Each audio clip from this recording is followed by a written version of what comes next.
Hello, I'm Jacqueline and welcome to another video in the Bullitt County Library's Wellness Momentum series. Today I'm going to be speaking about the hurricane of grief again, but this time instead of talking about what happens in the moments when you first have a tremendous loss, I'm going to be talking about what happens after that initial storm. If you're interested in my first video, you can find a link below. Before we dive in, I want to define the most important term that we're going to be talking about today, which is the word spirit. Whenever I'm talking about that in these videos, I'm always going to be meaning that beautiful place of our wisdom, our deepest love, our deepest compassion, our deepest connections. Spirit is where love is an action and not just a feeling. Today, this talk is going to focus on our trauma responses from the standpoint of how our bodies, our minds, our spirits, and our emotions keep working to protect us from being re-injured. But before we can get to the main part of today's talk, let's do a quick recap about how we got here. I'm setting up for us a rubric, a lens, through which we can gently and with positive regard for ourselves approach the big pains of our lives. That rubric is loss, trauma, and then trauma response. So, loss is any major event you have been through in your life that is very painful. I'm not restricting loss in our conversations to just death. We can experience major losses in any area of our lives and in our sense of safety or trust. It also can happen in our communities. Trauma then is the injury that's done to our spirits, bodies, minds, and emotions due to that loss. Then we have our trauma response. The marquee ones, you probably have heard of at least some of these before. Fight, flight, freeze, flop, or fawn.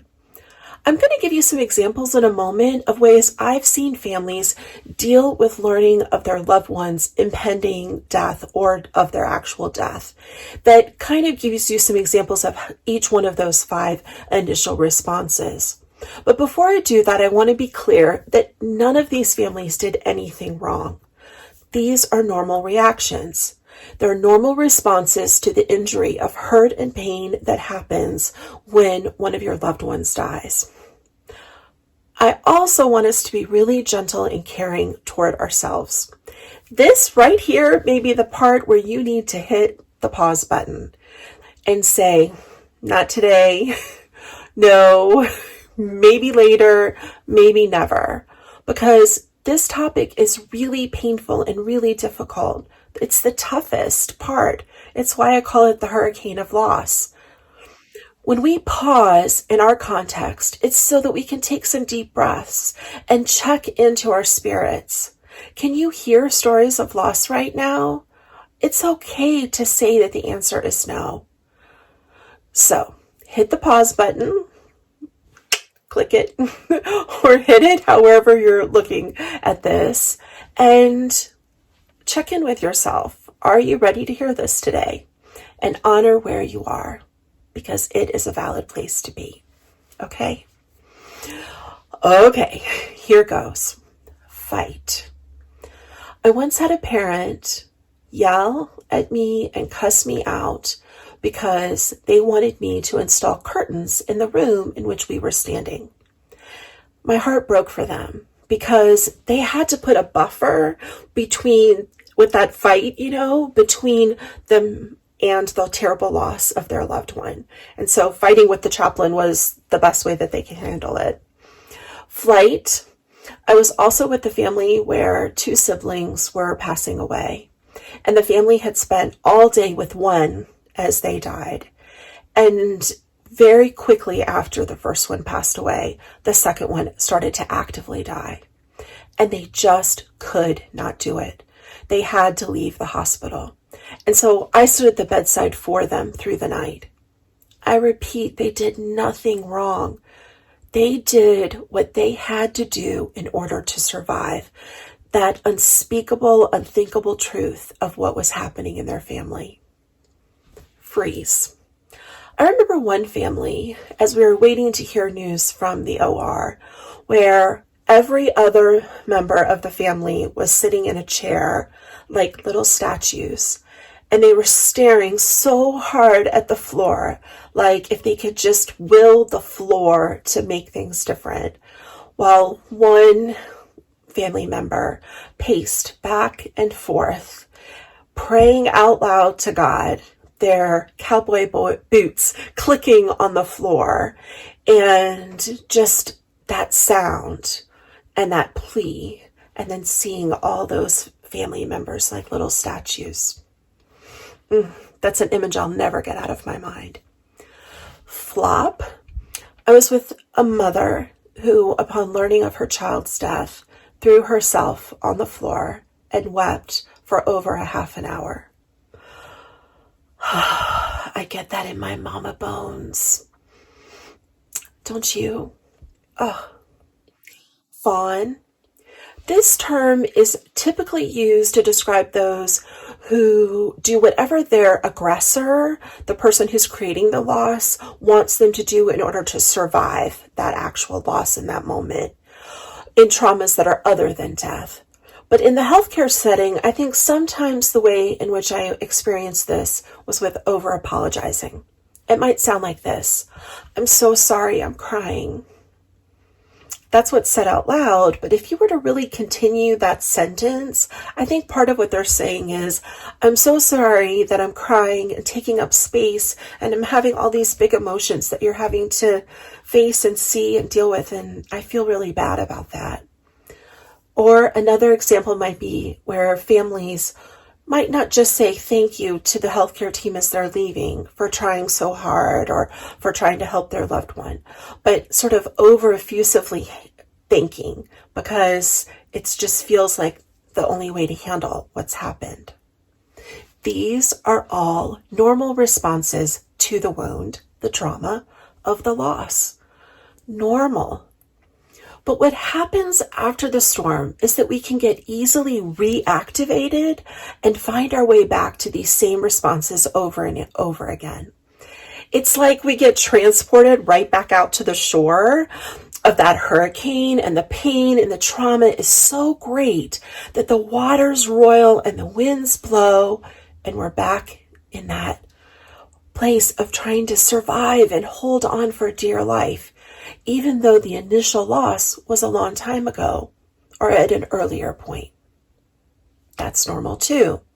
It's human. I'm human. You're human.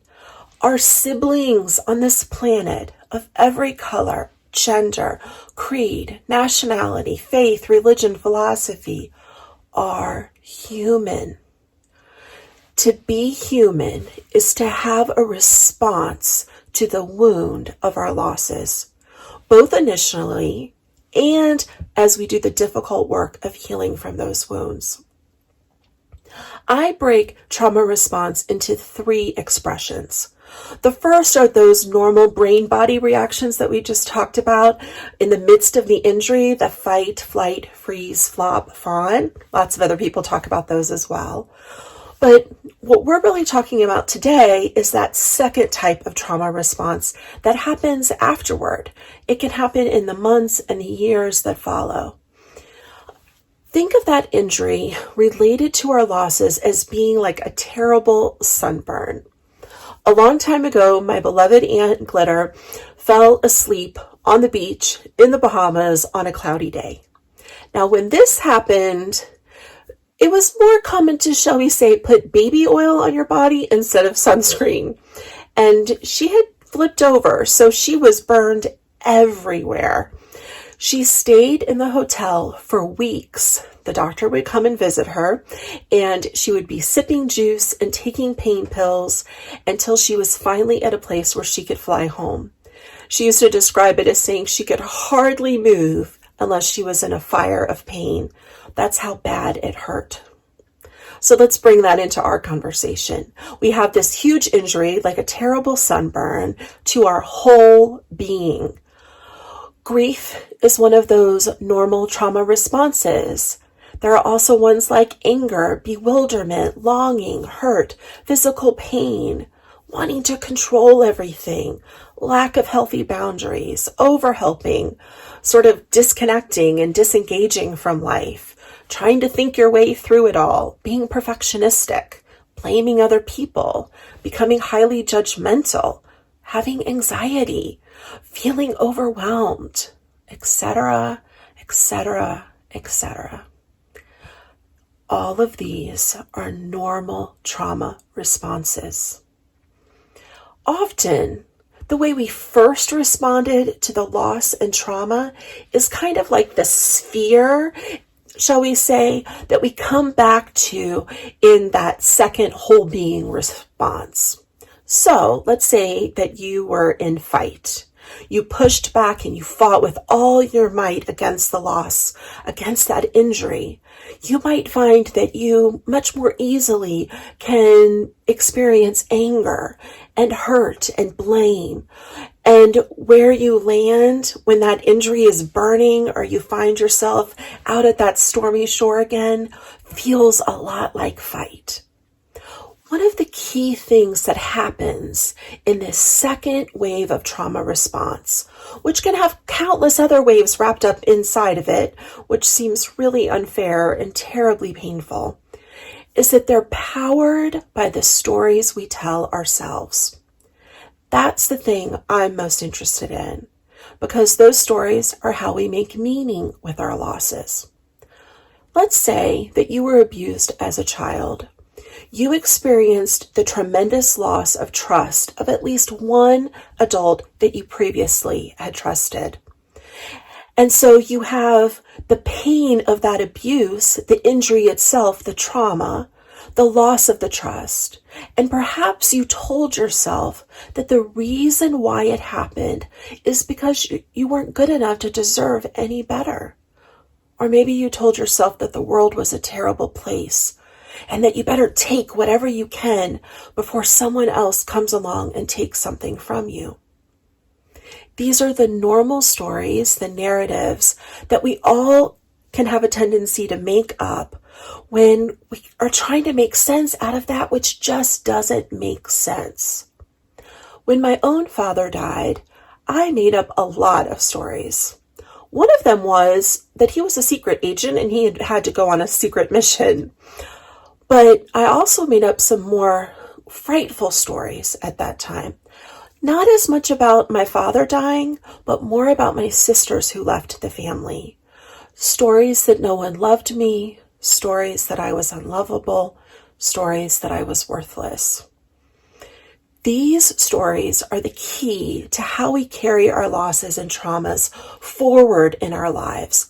And they're the key to how we approach our healing of the trauma itself. Let me be clear. I don't ascribe to the school of thought that we heal our losses. My father is still dead. My sisters will never be in our family the way they had been at an earlier time. Period. But the injury done to my life from these losses can be healed. And the scar from the injury, I can't undo that one either. For me, healing is, this doesn't ever hurt me again. No, of course it still hurts sometimes. But healing for me is that I don't tell myself or anyone else a story about that loss that strips me of my spirit, that beautiful place, of my wisdom, my compassion, my connections to myself and to my neighbor. I don't have any stories that strip me of my active participatory love in being a good human toward myself and other humans, period. So let's take a look at your stories. Take a deep breath. I just took one. We all need those. I want to teach you a shortened version of a technique I use in my practice. Today we're going to keep our eyes open, but I typically do this with eyes shut. Just make sure to take off your glasses, because if you were one of my clients, you would know the annoying truth that I always forget to tell people to take off their glasses. Feel free to come back to this section and write it down or watch it a few times till you've got it. But we're going to go through it a little bit more quickly. So we start with palms up and we go like this. On 2, we're going to come to hands together or prayer pose. 1, 2. And then we would take 2 breaths here. On 3, we would rub our palms together. 1, 2, 3. And we would take 3 breaths where we're warming our palms up. Then on 4, we would place our palms over our eyes. 1, 2, 3, 4. And then we would take 4 breaths while we were holding our hands over our eyes. On 2, come back to prayer pose. 1, 2. And 2 more breaths. On 3, rub those palms together again. 1, 2, 3. And take 3 slow, deep breaths here. Now on 5, we're going to slow down here a little bit together. Let's place our warm hands anywhere on your body that feels like it needs you to do so. I'll place my hands on my heart. 1, 2, 3, 4, 5. This is where we get quiet and we listen and we ask this question. What story did I tell myself when this loss happened? You take 5 slow breaths here. And then you can come on 2 back to prayer pose, and then on 1 hands up. And then I usually shake hands out after that to get regrounded. See, these stories that we tell ourselves, they can be beautiful. Like, it was time for him to be out of pain. I am so brave and I am a survivor. I am worthy of a job and a love or a friendship that honors me and honors my boundaries. These stories can also be just really human. Well, that sucked. I can't believe I came through that. I'm so glad it's over. And these stories can be painful. It happened because nothing good ever happens to me. I'm worthless. People are out to get you if you're not careful. I will never trust and I will never love again. Look, talking about what happens after the storm and our trauma response, it's a huge thing. It's not a short video thing. But I did want to take our time today to help invite you into the stories that you've told yourself about your losses. Are they making your life full of more joy, more hope, more trust, more love? Or are they taking something away? There are lots of ways to unpack these kinds of stories. One way is to go to therapy and speak with a therapist about how these stories are impacting our lives. I am a big fan of any kind of therapy that is based in the body, for the body holds the wound and the truth of our stories that we've told ourselves about our wounds. The goal of getting help is not to dismantle the loss or make the initial wound less real. They exist. It's also not about trying to figure out if your wounds are worse or better than anybody else's. If it matters to you and it's hurt you, it matters, period. The goal of getting help is to break the cycle of responding to our wounds and the stories we've told ourselves in ways that harm us and can also harm others. Here's the thing about the hurricane of grief. Even after the major storm has passed, we will all find ourselves out at that shore facing big waves again. I'm reminded of when I got married and my mom and I had tears in our eyes as she walked me down the aisle, whispering together about my father. That's normal. But it can feel really threatening sometimes to us to find ourselves back out there facing those waves again, because we've been here and we don't want to be back in this place that hurt so badly. But the hurt and the love that brought us back here did so because they want us to attend to the wound. All of our trauma response places, they're normal, but they're not typically the ways in which we deeply heal the wound itself. They're a phase, albeit a very vital and important one. And it's one that doesn't have a time limit on it. But they're not meant to be the place where we live. We're not meant to live in our trauma responses. In my next two videos, I'm going to unpack the wisdom of the body. And in the last video about trauma expression, I'm going to unpack the most beautiful thing that can happen, and that is active, curious love. I do hope that you'll join me. Beloved, thank you so much for being with me right this very moment.